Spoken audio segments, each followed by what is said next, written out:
वंदे मातरम, जय हिंद, जय भारत। क्वेश्चन: हिंदी फिल्मों के श्रेष्ठतम गायकों में शुमार मोहम्मद रफ़ी का जन्म किस वर्ष हुआ? गाय जी, इस प्रश्न का सही उत्तर निम्न ऑप्शनों में। Option A 1924।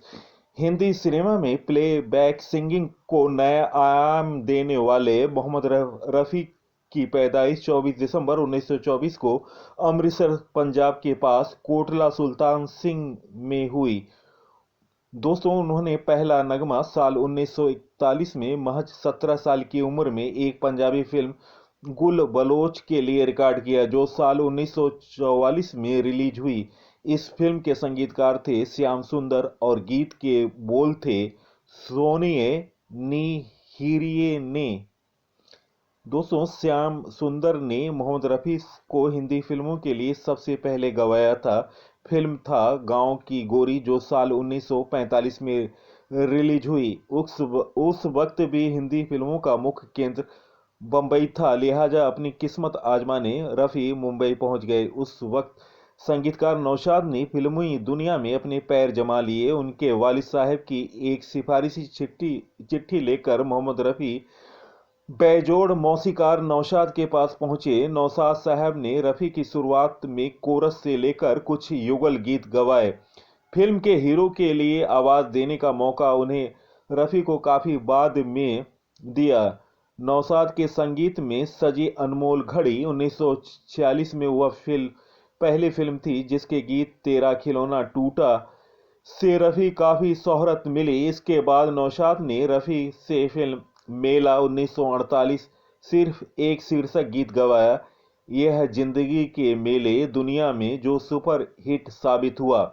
इस गीत के बाद संगीतकार नौशाद और गायक मोहम्मद रफ़ी की जोड़ी बन गई। इतिहास गवाह है कि इस जोड़ी ने एक के बाद कई सुपरहिट गाने दिए। 1951 में आई फिल्म बैजू बावरा के गीत तो नेशनल एंथम बन गया। खास तौर पर इस फिल्म के ओ दुनिया के रखवाले, सुन दर्द मन तरपत, हरि दर्शन को आज गानों में नौशाद और मोहम्मद रफ़ी की जुगलबंदी देखते ही बनती है।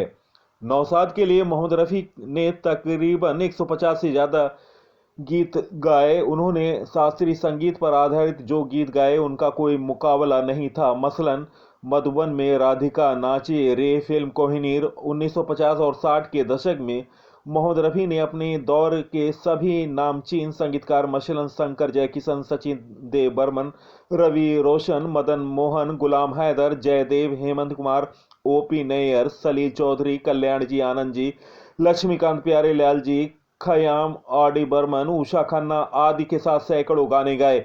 एक दौर यह था कि मोहम्मद रफ़ी हर संगीतकार और कलाकार की पहली पसंद थी। उनके गीतों के बिना कई अदाकार फिल्मों में हामी नहीं भरते थे। फिल्मी दुनिया में मोहम्मद रफ़ी जैसा वर्सेटाइल सिंगर शायद ही कभी हो।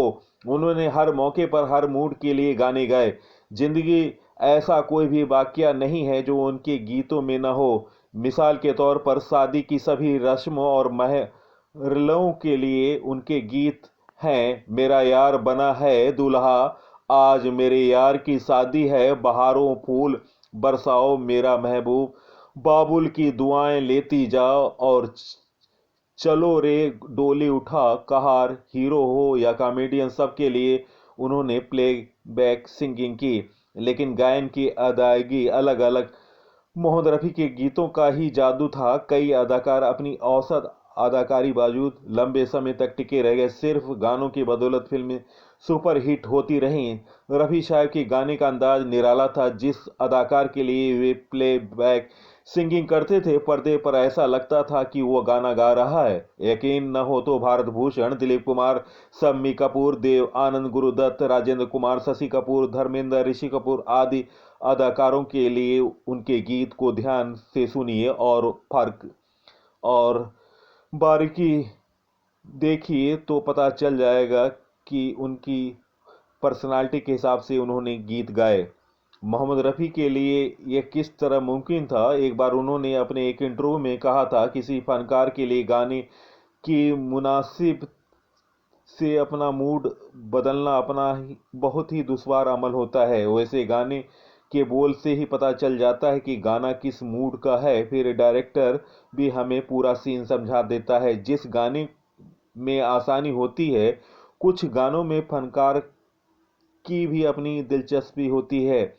फिर उस गीत को एक एक लफ्ज दिल की गहराइयों को लेकर छूता है। दोस्तों, मोहम्मद रफ़ी शहंशाह तरन्नुम थे। उनके गाए गीत, वतन परस्ती के गीत, कर चले हमें फिदा, जट्टा पगड़ी संभाल, ए वतन हमको तेरी कसम, सरफरोशी की तमन्ना अब हमारे दिल में है, हम लाए हैं तूफान की कश्ती हो, या फिर भक्ति रस में डूबे हुए उनके भजन, मन तड़पत हरि दर्शन को, आज मन रे तू काहे न धीरे धरे, इंसाफ का मंदिर है, ये भगवान का घर है, जय रघुनंदन जय सिया राम, जान सके तो जान तेरे मन में छुपे भगवान।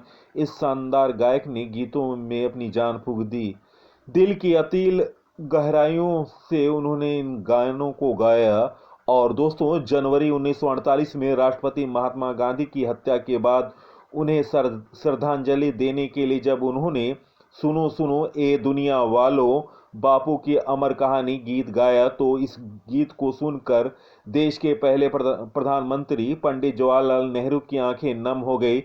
बाद में उन्होंने रफ़ी को अपने घर बुलाया और उनसे इस गीत की फरमाइश की।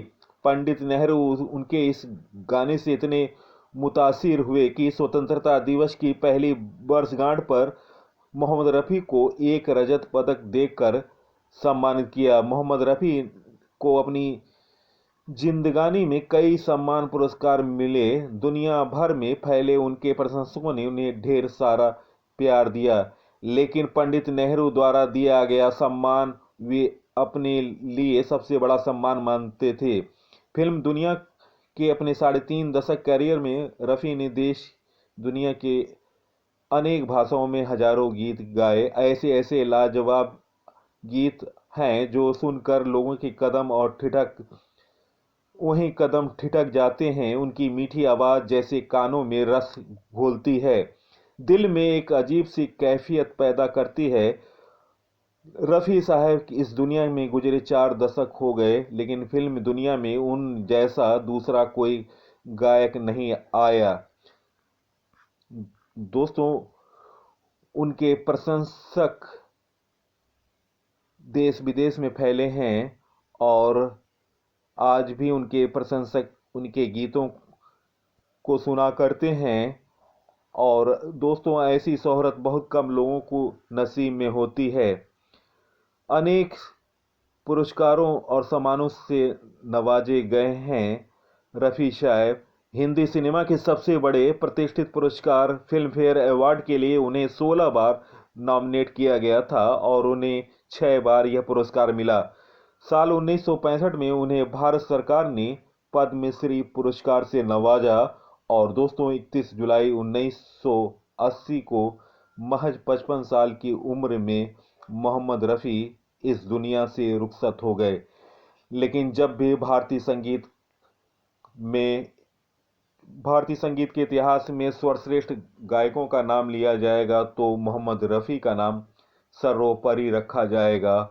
उनके गीत आज भी सार्थक हैं, समसामयिक हैं और देश भक्ति के जज्बा पैदा करने वाले गीत हैं, जिन्हें हम सुनकर महत्वपूर्ण गीत हैं। देश को समर्पित उनके गीत हमेशा अमर रहेंगे। और हमारी तरफ से रफ़ी साहब को बहुत बहुत योगदान के लिए बहुत बहुत धन्यवाद, जो फिल्म इंडस्ट्री में रफ़ी जैसा ऐसा गायक न होगा न आने वाले वक्त में।